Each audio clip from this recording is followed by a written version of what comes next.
Patricia Bullrich. Gracias, señor presidente.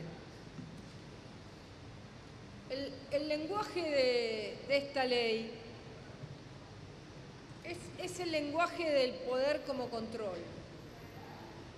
Y parece que el gobierno no logra entender lo que es la libre circulación de las ideas, de la prensa, la libertad de expresión, las nuevas tecnologías, Internet, el mundo de las redes, que objetivamente han venido a traer en este mundo de las tecnologías de la información una relación absolutamente abierta y distinta a la que hemos conocido décadas atrás.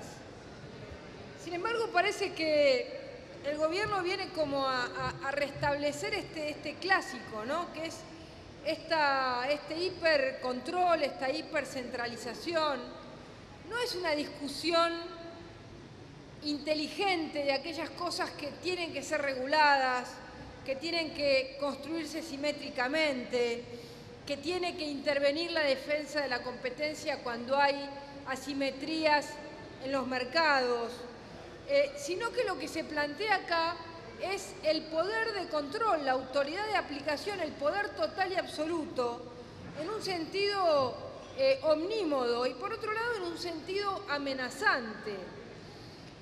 Y el sentido amenazante que tiene esta autoridad de control, esta autoridad de aplicación, lo que plantea, en definitiva, es una amenaza siempre latente del gobierno sobre la libertad de expresión, sobre la comunicación, sobre las tecnologías de información. ¿Y por qué digo las tecnologías de información? Porque estamos hablando de Internet, del mundo de Internet, que acá queda en una especie de lugar, de no lugar, que no se sabe exactamente dónde está, si tiene que pedir licencia, si no tiene que pedir licencia, qué pasa con las nubes, con Dropbox, qué pasa con Netflix, qué pasa con todos los sistemas de contenidos que hoy transitan por la red.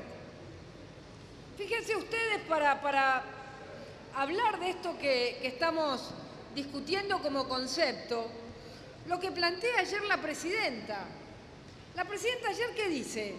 Como quizás en los horarios en los que yo quiero hablar no me escuchan, entonces les voy a hacer un enlatado de los discursos que yo hago a la hora que los hago y se los voy a pasar por cadena nacional para que los miren, quieran o no quieran mirarlos. Los van a tener que mirar porque se los voy a meter en el horario central.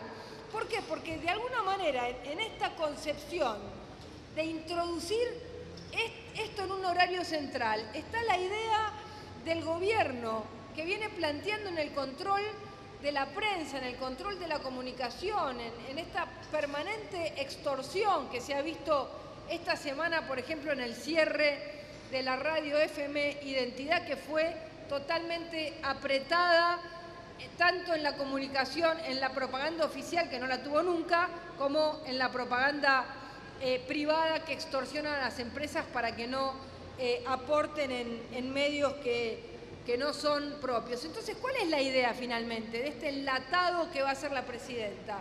Bueno, es algo así como decir, bueno, lo voy a poner a esa hora para poder moldearle la cabeza a la gente.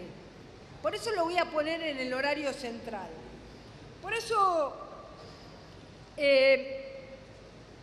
esta oscuridad que tiene esta ley, esta especie de ciénaga de barro, lo que hace es generar una autoridad de aplicación donde la regla va a ser la discrecionalidad. La regla es lo que no se sabe cómo se va a hacer y la regla no es una regla, justamente es una no regla, porque si fuera una regla estaría claro qué cosas habría que hacer en cada uno de los pasos, como se plantea en cualquier marco regulatorio. El mismo marco regulatorio que se va a derogar mediante esta nueva ley, el decreto 764 del 2000, es un marco regulatorio que explica con bastante taxatividad una cantidad de funciones que se tienen que llevar adelante en cada uno de los pasos.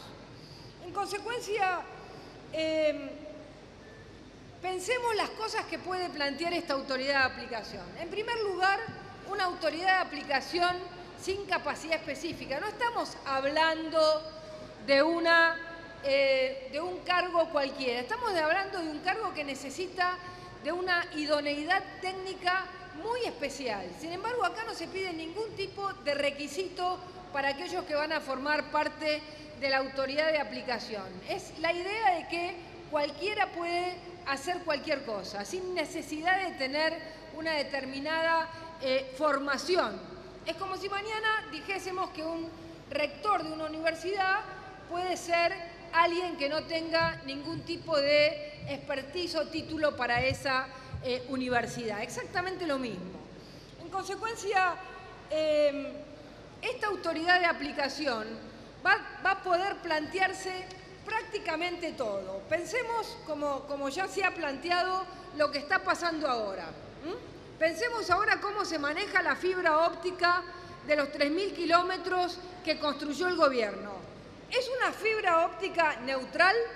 ¿Está aplicando el gobierno en esta fibra óptica que construyó lo que dice que quiere hacer en estas redes que ahora va a poder decidir qué contenidos y qué pasa por esas redes? No. ¿Qué pasa por la fibra óptica gubernamental? Pasa Encuentro, pasa Paca Paca, pasa CN23, pasa Canal 9, no pasan todos los canales, pasan aquellos canales, es decir, aquellos contenidos que el gobierno quiere que pase. Y a partir de ahora no solamente va a tener el control de esta red que la construyó a imagen y semejanza de sus necesidades y de su brutal competencia contra los medios independientes, sino que ahora además va a poder decidir sobre el conjunto de las redes, como si las redes fueran solamente caños o canales. Eso no existe más. Las redes transportan contenidos, porque desde el mismo momento que las redes hoy transportan videos, desde el mismo momento en que ya no transportan solamente una señal, sino que transportan un video, lo que están haciendo es transportando contenidos. Es decir, es un mecanismo de transporte o no de la libertad de expresión. Esa es la diferencia. Entonces, está muy bien hablar de la neutralidad de las redes, pero partimos de una red gubernamental que no es neutral, todo lo contrario, solo se transmite aquello que el gobierno quiere que se transmita por esa red. Fíjese usted, señor presidente, cómo ha quedado esta especie de superpoder, de autoridad de aplicación enorme, omnímoda, del Estado controlando absolutamente todo. Hasta cosas que no se pueden creer, hasta la autoridad de aplicación, porque uno puede decir, una empresa de servicios puede pedir permiso y entrar a la casa de un cliente. No, acá la autoridad de aplicación tiene el derecho de entrar a las propiedades, puede entrar a la casa de un cliente. La autoridad de aplicación puede decomisar sin juicio de por medio. La autoridad de aplicación puede determinar lo que es el poder significativo de mercado. Es decir, puede decir, acá el poder significativo de mercado es 20, acá 40, ¿no? Me acuerdo de Chávez diciendo, esto se expropia, esto no se expropia. Puede decidir qué es poder significativo de mercado en cada circunstancia. Puede decidir cómo gasta la plata del servicio universal, sin parámetros, sin decir, como decía el 764 y dicen todos los reglamentos del mundo, esto se hace a partir de una licitación de quien presenta, por ejemplo, el menor subsidio. Esa es una cuestión lógica, ¿no? Acá el servicio universal para llegar a aquellas zonas lejanas que necesitan de inversión, lo va a decidir la autoridad de aplicación sin ningún tipo de mecanismo objetivo. Más aún, se queda con la plata que hasta ahora se juntó. Sin declaración de utilidad pública, se expropia el fideicomiso que ya existe, que dicen que hay 2.000 millones de pesos. Y además crea un nuevo fideicomiso para el servicio universal sin regla alguna. Quiere decir, señor presidente, que acá no estamos pensando estratégicamente las comunicaciones. Acá lo que se está planteando, como ha planteado el gobierno prácticamente en todos estos años en los que ha habido un bombardeo comunicacional contra aquel que piensa distinto, ha habido un bombardeo contra aquellos que han dado a conocer estadísticas que el gobierno no quiere, ha habido un envío de la AFIP a aquel que no piensa igual que el gobierno. Acá lo que hay es un control, un panóptico de control total y absoluto sobre el conjunto de las tecnologías de información y comunicación. En consecuencia, señor presidente, acá es muy claro, acá es control extremo versus libertad de expresión. Y nosotros como bloque de Unión Pro nos quedamos con la libertad de expresión. Muchas gracias. Muchas gracias, diputado.